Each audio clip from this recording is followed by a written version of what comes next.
Fala aí pessoal, como é que vocês estão hoje? Tudo bom? A gente está aqui trazendo mais uma aula do X do Enem, no Projeto X, que multiplica suas chances de aprovação, como sempre. Meu nome é Gabriel Feitosa, de História. A gente vai trazer aqui dois assuntos muito importantes para o nosso Exame Nacional do Ensino Médio. Um deles, a gente pode dizer com toda certeza que é o assunto que mais cai no Enem desde o surgimento do seu novo Enem. A gente vai trabalhar com o Brasil Colônia e com a Era Moderna. Brasil Colônia, gente, é um tema, estatisticamente já foi comprovado, É o tema de história que mais cai nessa prova. História do Brasil, a gente percebe que tem uma proeminência muito maior do que história geral, consideravelmente maior. Então a gente percebe esse período aí que vai de 1500 a 1808, é o período da história colonial brasileira, do descobrimento até a vinda da família real, como um tema muito recorrente, principalmente nos aspectos sociológicos. Essa primeira questãozinha que a gente vai ver hoje já trabalha bastante essa questão da própria sociedade colonial. Vamos dar uma olhadinha aqui. Titio diz assim pra gente: formou-se na América tropical uma sociedade agrária na estrutura, escravocrata na técnica de exploração econômica, híbrida de índio e mais tarde de negro na composição.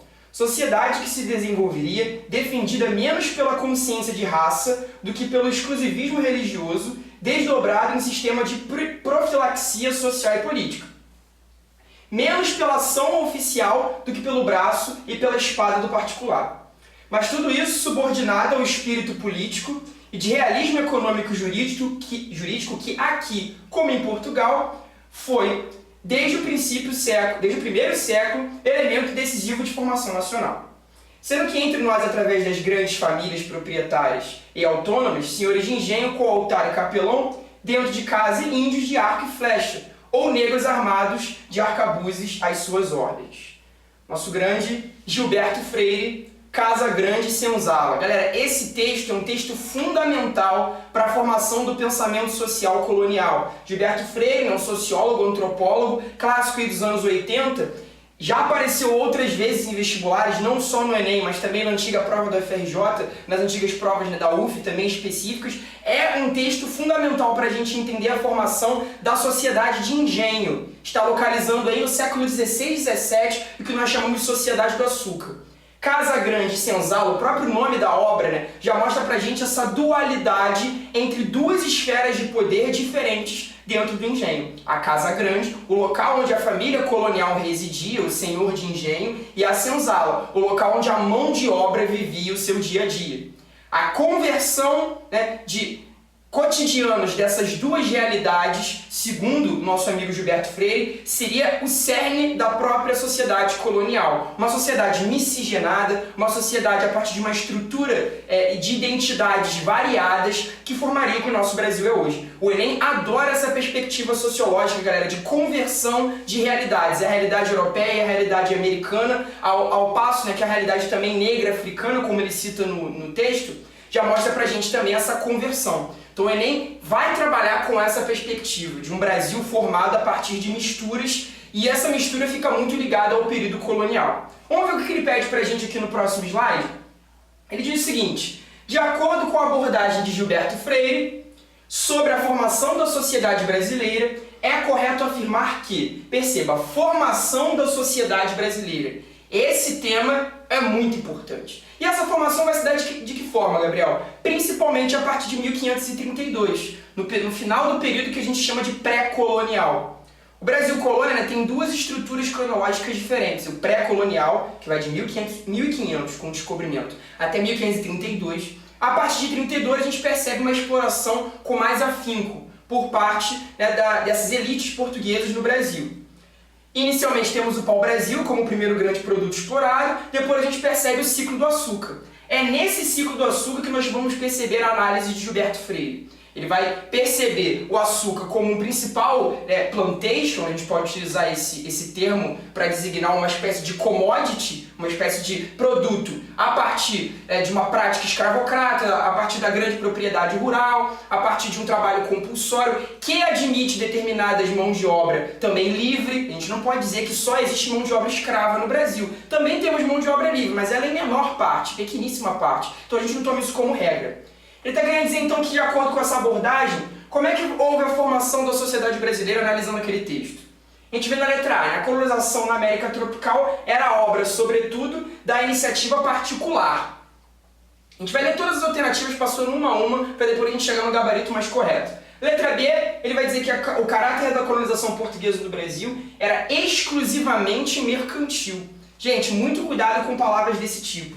Exclusivamente, né, sempre, nunca, totalmente, essas palavras são muito chatinhas em História e Geografia. Podemos dizer com toda certeza que tanto em História como em Geografia, palavras que dão um caráter exclusivo, elas são ruins. Você já pode aniquilar esse tipo de afirmação. A gente não pode afirmar que em nada de história é exclusivamente uma coisa ou totalmente outra coisa. A gente tem sempre que primar pelas palavras que dão um caráter de majoritariamente, na maioria dos casos. A gente tem que sempre relativizar. Então a letra B, né, já invoca alguns problemas em relação a essa palavra aqui. A constituição da população brasileira esteve isenta de mestiçagem racial e cultural. Né? Aqui foi uma sucessão de cagadas que esse cara colocou aqui. Né?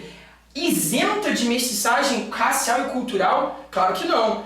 Pelo contrário, o Enem trabalha com a perspectiva de que a nossa sociedade só se formou por conta disso aqui, né? Por conta do sincretismo de culturas. Então a letra C, nada a ver. Na D ele fala, a metrópole ditava as regras e governava as terras brasileiras com punhos de ferro. Essa é uma perspectiva historiográfica muito antiga, gente. Essa ideia de que a metrópole controlava, né, com punhos de ferro, controlava a sua colônia de maneira muito próxima, não. A gente já percebe como a colônia tinha muita autonomia na sua administração e aqui havia até alguns distanciamentos entre metrópole e colônia. A própria sociedade intracolonial ela é muito diversa, muito heterogênea e tem determinadas autonomias. Apesar do Brasil, né, ser uma colônia de exploração, se a gente usar esse termo, mesmo assim essa exploração muitas vezes vai ser intracolonial e não extracolonial. A letra E que fala que os engenhos constituíam um sistema econômico e político, mas sem implicações sociais. Pô, isso é tudo que o Gilberto Freire não disse no texto, né, gente? Houveram implicações sociais no engenho, a questão da mestiçagem, desse caráter, né, mais heterogêneo das sociedades que constituíam. E a gente percebe que a letra A acaba sendo o nosso gabarito, né? A colonização na América tropical era obra, sobretudo, da iniciativa particular. O que ele quer dizer com iniciativa particular? A iniciativa é de fazendeiros, de pessoas que migraram da Europa para o Brasil para tentar a sua própria sorte, para tentar o seu próprio negócio. A gente pode usar esse termo, uma espécie de burguesia mercantil, ou como alguns historiadores usam essa ideia dos homens de grossa aventura, né? Pessoas que vão passar da Europa para o Brasil, para a América Latina, para a América colonial portuguesa, tentando desenvolver negócios próprios, uma iniciativa particular. Essa é uma perspectiva que a nova historiografia já trabalha bastante e que o Enem gosta muito. Então, tenha na mente, né? Sociedade colonial brasileira é uma sociedade heterogênea, diversa, mestiça, vítima de um sincretismo religioso e cultural muito grande e que vai se desenvolver muito por conta de iniciativas particulares. Ok? Vamos passar para a próxima questãozinha então? Ele diz aqui mais um textinho, ele gosta desses textos historiográficos, né? Mais um autor clássico. É assim extremamente simples a estrutura social da colônia no primeiro século e meio de colonização. Reduz em suma a duas classes. De um lado os proprietários rurais, a classe abastada dos senhores de engenho e fazenda, do outro a massa da população espúria dos trabalhadores do campo, escravos e semi-livres. Perceba que ele já trabalha com essa perspectiva de que havia um tipo de trabalho semi-livre, isso é interessante, né? Da simplicidade da estrutura econômica, a terra, única força produtiva absorvida pela grande exploração agrícola, deriva a da estrutura social, a reduzida classe de proprietários e a grande massa explorada e oprimida. Há naturalmente no seio desta massa gradações, que assinalamos, mas elas não são, contudo, bastante profundas para se caracterizarem em situações radicalmente distintas. Caio Prado Júnior, Evolução Política do Brasil. O texto mais clássico da nossa historiografia do século XX que vai falar sobre a formação do Brasil colonial. O autor é de origem marxista, de um tipo de historiografia que vai trabalhar principalmente com características econômicas. Hoje, nós temos historiadores que vão já ultrapassar esse tipo de visão, mas é uma visão que pode ser utilizada. É a visão mais utilizada nos livros didáticos de história, analisar os períodos históricos brasileiros a partir de blocos econômicos. É o ciclo do açúcar, o ciclo do ouro, o ciclo do café e por aí vai. Perceba esse é um texto que vai lidar com uma perspectiva também mó clássica, né? Quando a gente aprende lá o marxismo, né? Falando do marxismo cultural e do marxismo econômico, a chamada luta de classes. Dois grupos sociais combatendo entre si. Ele vai chamar esses caras aqui o que é basicamente de fazendeiros, de grandes latifundiários, e a massa trabalhadora. O mais interessante desse trecho é que o Caio Prado Júnior ele admite a existência de gradações. Ele utiliza esse termo em algum momento do texto, né? Admite gradações na estrutura social, ou seja, ele admite que existem níveis. Mesmo existindo apenas duas classes, essas duas classes elas têm grupos distintos entre si. Porém, é o que ele diz no final do texto, né? Essas gradações não são bastante profundas para se caracterizarem situações radicalmente distintas. Então, no fim das contas, mesmo com níveis, duas classes permanecem. Vamos ver o que o tio quer da gente dessa questão aqui no próximo slide. Ele fala, neste trecho, o autor observa que na sociedade colonial, vamos lá, só havia duas classes conhecidas e que nada é sabido sobre indivíduos que porventura fizessem parte de outras. Pô, claro que é sabido. No texto ele diz que existem gradações. Percebe, ele admite a existência de duas classes. Isso é clássico do Caio Prado Júnior. Porém, ele vai admitir a existência de outros grupos dentro dessas classes. Então, é errado nós colocarmos que não existem a sabedoria de indivíduos que fizessem parte de outras classes. Ele não afirma isso. Na B ele vai colocar, havia muitas classes diferentes, mas só duas estavam diretamente ligadas a critérios econômicos. Perceba um problema que nós vimos na primeira questão. Ele coloca que só duas estavam diretamente ligadas. Quando ele usa essa palavra só, ele está restringindo. E quando ele restringe, ele está errado, gente. Ele não pode dar essa afirmação, só duas, somente, exclusivamente. Tenha cuidado com essas palavras quando você estiver lendo a provinha. Se possível, dá uma sublinhada nelas quando você estiver fazendo a questão para aquilo já chamar a sua atenção. É um bom macete na hora de eliminar possíveis alternativas erradas. Na C ele coloca, todos os membros das classes existentes queriam se transformar em proprietários rurais, exceto os pequenos trabalhadores livres, semi-livres ou escravos. Olha outro problema, né? Todos os membros, é o que ele coloca uma exceção aqui, mas a exceção dele ainda assim é pequena. Mesmo ele usando essa palavra e colocando uma exceção, todos é problemático. A gente não pode dizer que todos os membros das classes existentes queriam se transformar em proprietários rurais, o cara poderia querer se transformar num proprietário de escravos, o cara queria poder se transformar num proprietário de uma pequena manufatura, não necessariamente um proprietário de um grande latifúndio. Isso é uma afirmação infundada, né? E ele nem diz isso no texto. D. Diversas classes radicalmente distintas, umas das outras, compunham um cenário complexo, marcado por conflitos sociais. Pô, aí ele já foi no extremo bizarro, né? Diversas classes radicalmente distintas. Não foi isso que o Caio Prado Júnior disse no texto. Ele vai falar na existência de duas e mesmo dentro dessas duas existem níveis. Mas ele não vai usar essa coisa do classes radicalmente distintas. Aí ele já está indo, né, num extremo muito complicado. Na letra E, a população se organizava em duas classes, cujas gradações internas não alteravam a simplicidade da estrutura social. Pô, bonito, né? Você cai até uma lágrima sobre a prova. Gradações internas não alteravam a simplicidade da estrutura social. Temos o nosso gabarito, né, galera? Letra E. Coisa linda. Exatamente o que o Caio Prado está colocando. Existem, né, duas classes. Beleza. Isso aqui é uma perspectiva marxista que o Caio Prado Júnior vai gostar. Porém, existem essas gradações que não vão alterar a estrutura inicial. Você tem o semi-livre, você tem o escravo, você tem o forro, você tem, né, o escravo de ganho, mas ainda assim ele está dentro dessa dualidade. Vamos continuar então, gente, para a nossa próxima questãozinha. Nossa última questão vai lidar com o mesmo período histórico, só que a gente sai do Brasil e vai para a Europa, tá ok? Vamos olhar um pouquinho sobre o pensamento monárquico europeu na Idade Moderna, aí a partir do século V. Do século XV.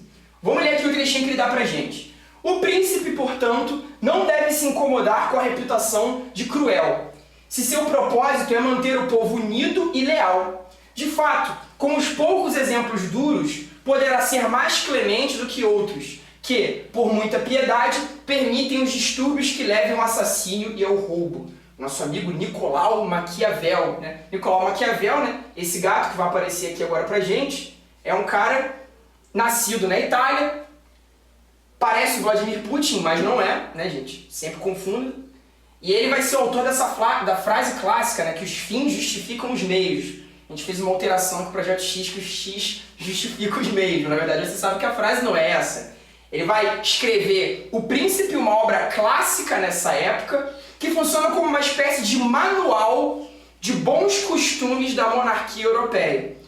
A gente tem que situar o Maquiavel na Itália. A Península Itálica nesse período estava totalmente fragmentada. Não havia uma unidade real, não havia uma unidade monárquica. Quando esse cara escreve esse livro, ele está querendo dizer mais ou menos o seguinte: pô, olha só o que a gente pode seguir, que pode ser muito mais interessante. Um regime monárquico com um rei forte. Ele vai ser o autor clássico de dois conceitos de monarquia que vão ser importantes: a ideia de virtude e a ideia de fortuna, ou de fortuna, como dizem.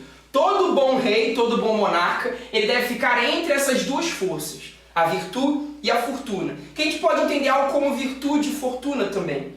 A interpretação de virtude e fortuna são coisas muito complexas. A gente ficar se estendendo aqui na discussão sobre isso, a gente consegue fazer até uma aula de 1 hora sobre isso, porque ainda é um tema muito estudado por cientistas políticos, muito estudado por filósofos. Inclusive, o próprio Maquiavel é o cara que inicia a ideia da ciência política na Europa.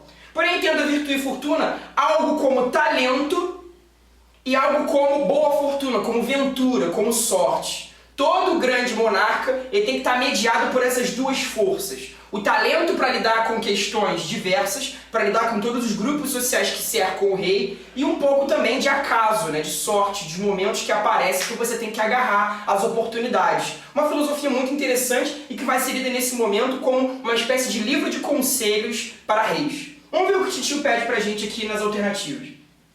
No século XVI, Maquiavel escreveu O Príncipe.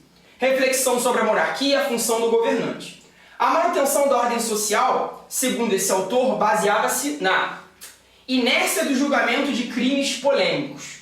Inércia não, gente. O rei maquiavélico, ele não é inerte. Ele não é um cara que fica esperando as coisas acontecerem. Ele é um cara que não julga, ele é um cara ativo. Ele é um cara atuante. Ele é um cara que é fervoroso quando a fortuna aparece. Ele é um cara que também tem que ser calmo quando a virtude faz parte do seu âmago, né? Então ele não é um cara inerte de maneira nenhuma. Na B, bondade em relação ao comportamento dos mercenários. Não, com o mercenário, o rei maquiavélico não vai ser bondoso, gente. Pelo contrário, ele vai ser muito duro, ele vai ser atuante. Não entendo o rei maquiavélico como um rei bondoso. Esse próprio termo, né, maquiavélico, hoje a gente usa, né, o adjetivo, fulano é maquiavélico, fulano é ardiloso. É realmente uma característica do rei de Maquiavel, né? Um rei que sabe calcular suas ações. C, compaixão quanto à condenação de transgressões religiosas. Não, o rei maquiavélico também não é um rei que vai ter compaixão com relação a isso. E mesmo se tivesse, ele não afirma isso no texto. A gente também tem que se prender ao texto na hora de responder essas questões, galera. D, neutralidade diante da condenação dos servos. Pô, inércia, bondade, compaixão, neutralidade, esses são adjetivos que não cabem ao rei de Maquiavel, né? Um rei neutro, um rei que vai tomar uma atitude em cima do muro, não. O rei maquiavélico não é neutro. Ele vai tomar uma posição, ele tem que tomar uma posição.